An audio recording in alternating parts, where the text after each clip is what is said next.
एक बार की बात है। एक बहुत ही जिज्ञासु युवक था जिसका नाम था श्वेतकेतु। आज हम छांदोग्य उपनिषद की एक ऐसी कमाल की कहानी पर चर्चा करेंगे जो महज 8 मिनट में इस दुनिया, हमारे अहंकार और उस परम सत्य को देखने का हमारा नजरिया पूरी तरह से बदल सकती है। ये कहानी सिर्फ एक प्राचीन ग्रंथ का हिस्सा नहीं है, बल्कि हमारे खुद के अहंकार के टूटने का एक बेहद दिलचस्प सफर है। तो चलिए सीधे उस पल में चलते हैं जहां से ये सब शुरू होता है। महान ऋषि उद्दालक आरुणि ने एक दिन अपने बेटे श्वेतकेतु को अपने पास बुलाया और उससे एक ऐसा सवाल पूछा जो सुनने में बिल्कुल असंभव सा लगता है। उन्होंने पूछा, क्या तुमने कभी उस ज्ञान को जानने की कोशिश की है जिससे वह सब कुछ सुन लिया जाता है जो अनसुना है और वो सब जान लिया जाता है जो अज्ञात है? जरा सोचिए, एक ऐसा ज्ञान जिससे सब कुछ जाना जा सके। अब सवाल यह है कि एक पिता को अचानक ऐसा अजीबोगरीब सवाल पूछने की जरूरत क्यों पड़ी। दरअसल हुआ यूं था कि श्वेतकेतु 12 साल की उम्र में गुरुकुल चला गया था। वहां उसने 12 सालों तक वेदों का बहुत ही कठोर अध्ययन किया। जब वो 24 साल का होकर घर लौटा तो वो बहुत पढ़ लिख चुका था।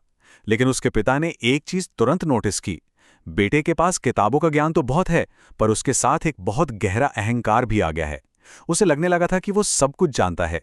इस अहंकार को बड़ी ही शालीनता से तोड़ने के लिए ऋषि उद्दालक ने सबसे पहले एक बहुत ही साधारण से प्रतीक का सहारा लिया।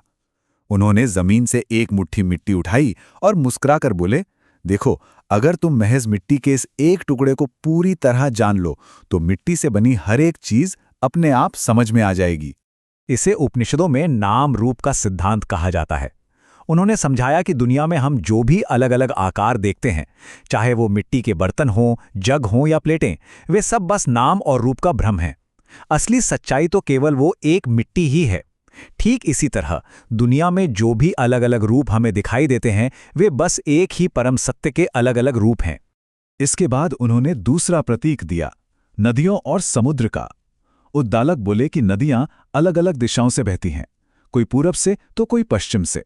उनके नाम भी अलग अलग होते हैं, जैसे गंगा, यमुना या कोई और। लेकिन जब वे एक विशाल समुद्र में जाकर मिलती हैं तो क्या होता है? वे अपना अलग नाम और रूप हमेशा के लिए खो देती हैं और एक हो जाती हैं। और यहीं पर ब्रह्म की परिभाषा एकदम साफ हो जाती है। ब्रह्म का मतलब है वो अंतिम पूर्ण वास्तविकता। इसका सीधा सा अर्थ यह है कि हम सभी बाहर से एक दूसरे से कितने भी अलग क्यों न दिखें, हमारे नाम या रूप कुछ भी हों, पर असल में हम सब एक ही चेतना का हिस्सा हैं। ठीक समुद्र की उन लहरों की तरह जो दिखती अलग हैं पर हैं तो पानी ही। फिर आता है इस कहानी का तीसरा और शायद सबसे मशहूर प्रतीक, नमक और पानी का प्रयोग। पिता ने श्वेतकेतु को पानी के एक जग में नमक का एक टुकड़ा डालने को कहा। फिर बोले, इसे रात भर ऐसे ही छोड़ दो। अगली सुबह उन्होंने श्वेतकेतु से कहा, अब उस नमक को बाहर निकालो। श्वेतकेतु ने देखा और कहा, पिताजी, वो तो नहीं दिख रहा। तब पिता ने कहा, ठीक है, तो अब इस पानी को ऊपर, बीच और नीचे से चखकर देखो। पानी चाहे जहां से चखा गया, हर तरफ नमक का स्वाद था। नमक अब आंखों से बिल्कुल दिखाई नहीं दे रहा था, लेकिन वो पानी की हर एक बूंद में मौजूद था। इसका अर्थ बहुत ही गहरा है। सत्य या हमारी आत्मा इन भौतिक आंखों से दिखाई नहीं देती, लेकिन वो हर जगह मौजूद है, बिल्कुल हमारे और आपके अंदर भी। इसी बात को समझाने के लिए चौथा प्रतीक है अग्नि और चिंगारी का। जैसे किसी सूखी लकड़ी के भीतर आग पहले से ही छिपी रहती है, ठीक वैसे ही हमारी आत्मा इस शरीर के भीतर निवास करती है। और जैसे एक ही बड़ी आग से अनगिनत चिंगारियां निकलती हैं, वैसे ही उस एक परम सत्य यानी ब्रह्म से हम सब जीव निकले हैं। हम उससे अलग नहीं हैं। अब बात करते हैं पांचवें प्रतीक की। उद्दालक ने श्वेतकेतु से बरगद के पेड़ का एक छोटा सा बीज तोड़ने को कहा। जब श्वेतकेतु ने उस राई जितने छोटे बीज को बीच से तोड़ा तो पिता ने पूछा, तुम्हें इसके अंदर क्या दिखाई दे रहा है? श्वेतकेतु ने झट से जवाब दिया, कुछ नहीं पिताजी। तब पिता ने मुस्कुराकर समझाया, बेटा, जिस कुछ नहीं को तुम देख रहे हो, उसी अदृश्य सार के भीतर एक विशाल बरगद का पेड़ बनने की अनंत शक्ति मौजूद है। जो चीज हमें दिखाई नहीं देती, असल में वही सृजन का मूल है। इस बात ने श्वेतकेतु के इस भ्रम को तोड़ दिया कि केवल दिखाई देने वाली चीजें ही सच होती हैं। और ये अदृश्य शक्ति इस पवित्र ओम के प्रतीक के साथ भी गहराई से जुड़ती है। ओम इस पूरे ब्रह्मांड के उस सूक्ष्म और रचनात्मक सार को दर्शाता है। भौतिक दुनिया के जितने भी रूप हैं उन सब का अंत इसी पवित्र ध्वनि और कंपन में होता है। ये हर प्राणी का मूल सार है। इन सारे प्रयोगों के बाद पिता ने वो सबसे बड़ा सूत्र कहा जो उपनिषदों का महावाक्य है, तत्वमसि। संस्कृत के इस छोटे से शब्द का सीधा और बहुत ही शक्तिशाली अर्थ है तुम वही हो या दैट thou art। ये इस पूरे संवाद का चरम बिंदु है। इस तत्वमसि का मतलब था श्वेत केतु को ये एहसास दिलाना कि तुम वही परम सत्य हो जिसे तुम बाहर की दुनिया में ज्ञान के रूप में खोज रहे हो। वो सत्य कहीं आसमान में या किताबों में नहीं बैठा है, बल्कि वो स्वयं तुम्हारी चेतना है। इंसान कोई अलग थलग अहंकारी जीव नहीं है, वो स्वयं उस ईश्वरीय पूर्णता का हिस्सा है। अगर हम इस प्राचीन ज्ञान के छिपे हुए साइकोलॉजिकल कोड को आज के नज़रिए से डिकोड करें तो तस्वीर एकदम साफ हो जाती है। मिट्टी या शुद्ध पानी हमारी मूल चेतना यानी प्योर अवेयरनेस है। बर्तन या नदियाँ हमारी अलग अलग पहचान, हमारा अहंकार और रोल्स हैं। नमक हमारी अदृश्य आत्मा है और बरगद का बीज हमारे भीतर छिपे अनंत पोटेंशियल को दिखाता है।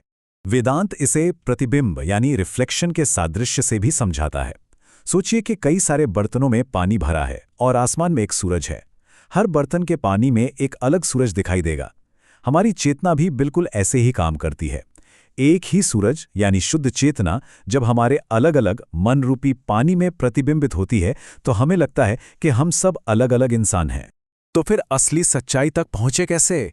इसके लिए अध्यारोपण और अपवाद की विधि अपनाई जाती है। इसका मतलब है अपने ऊपर चढ़ी हुई झूठी परतों को हटाना। जब हम अज्ञान, अपनी सामाजिक पहचान और मैं ये शरीर हूं वाले अहंकार की परतों को एक एक करके हटा देते हैं, तब जाकर भीतर की वो असली वास्तविकता निखरकर सामने आती है। यहाँ आकर एक बात बिल्कुल स्पष्ट हो जाती है। श्वेत केतु के पास 12 सालों का भारी भरकम किताबी ज्ञान था, शब्दों का ज्ञान था, लेकिन तत्वमसि का असली मतलब महज बुद्धि से तथ्यों को रटना नहीं है। इसका असली अर्थ है उस एकता के अनुभव को जीना। ज्ञान केवल किताबों में नहीं, अनुभव में बसता है। इस तरह से इस खूबसूरत कहानी का अंत होता है। श्वेत केतु का सारा अहंकार मिट्टी में मिल जाता है। उसे गहराई से समझ आ जाता है कि सत्य बाहर नहीं, अंदर है। मैं और अन्य के बीच की जो झूठी दीवार उसने खड़ी की थी, वो हमेशा के लिए गिर जाती है और उस दिन वो सच में एक ज्ञानी बन जाता है। इस पूरी चर्चा का अगर हम एक बहुत ही सरल निष्कर्ष निकालें तो वो ये है, हम केवल ये भौतिक शरीर नहीं हैं, हम चेतना हैं। दुनिया हमसे अलग नहीं है, बल्कि ये सब एक ही ऊर्जा का शानदार खेल है। और सबसे बड़ी बात, हम जीवन भर जिसे बाहर खोज रहे हैं, वास्तव में वो हम खुद ही हैं। तो चलते चलते एक बहुत ही गहरा सवाल खुद से पूछिएगा। यदि तुम वही हो कि इस सत्य को महसूस करने के लिए हमें दुनिया और खुद को देखने का नजरिया ही पूरी तरह से बदलना पड़े, तो हमें अपने खुद के ज्ञान और जीवन के असली उद्देश्य को किस तरह देखना चाहिए? इसी विचार के साथ हम आज की इस चर्चा को यही विराम देते हैं। ज्ञान की इस यात्रा में शामिल होने के लिए बहुत बहुत धन्यवाद।